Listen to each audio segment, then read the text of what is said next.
Lim prepared another special birthday surprise for Kim Chu.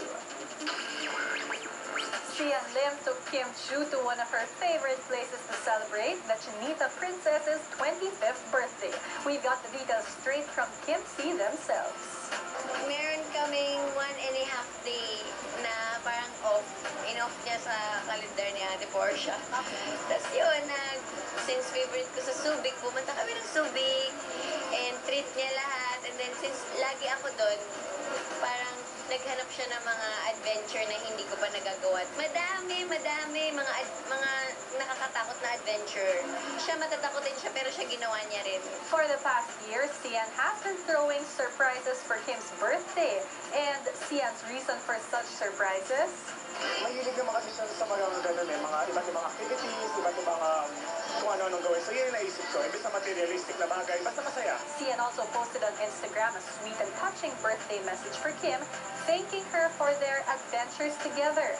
Part of the message read, "We quote, Dearest Kim, from our first time on screen together and our first pic outside work, so much has changed. From being a stranger from all the way across the world, you became someone I can trust, someone who will be there by my side, fighting and conquering battles of everyday life.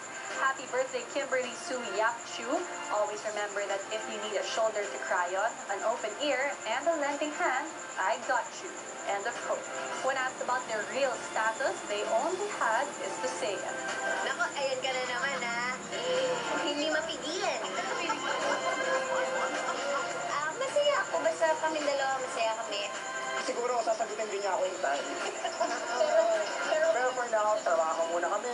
For now, enjoy muna namin yung mga nangyayari sa buhay namin. Meanwhile, Kim and Sian are happy to share that they are now excited to work on their upcoming project. Oh, sobrang kakaiba and sobra kong nagustuhan yung kwento. As in, nakaka-touch yung maraming makaka-relate. It's just a love story.